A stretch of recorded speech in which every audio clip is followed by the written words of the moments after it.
Welcome back mga katambalan, mga hot topic and issue pag-usapan natin. Update po tayo kay Alden Richard kung saan ay nagkaroon ng media interview itong si Alden. At kasama naman ni Alden doon sa naganap na media interview sina Rayber Cruz at Coach J na magsisilbi nga pong dance authority doon sa nalalapit na season 2 ng Star on the Floor na kung saan naman ay si Alden Richard ang mag-host. Makikita naman yung ilang mga photo na kung saan ay sinare itong si Alden sa kanyang social media account sa naganap na media interview at talaga namang excited ang lahat na muling makita itong si Alden doon sa stage na mag-host ng season 2 ng Star on the Floor at talaga namang isa po sa aabangan ngayon kay Alden. Samantalang isa pa nga po sa aabangan naman kay Alden ay ang Love Surigao na pagbibidahan naman nila ni Miss Nadine Lustre at ito nga po ay ipapalabas sa BU. Katuwang nga po ang Viva Entertainment at ang GMA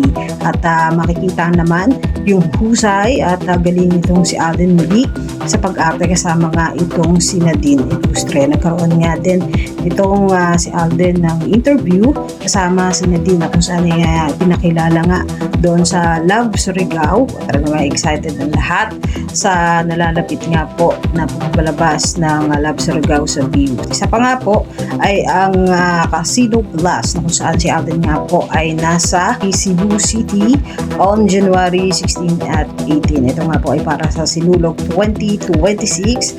Katuwang nga po ang Casino Plus. Yan po yung mga update natin ngayon kay Alden. Kayo mga katambalan, ano masasabi niyo? Comment lang sa comment section at pag-usapan natin. Yan ang mga hot topic and issue dito lamang sa Tambalang JK.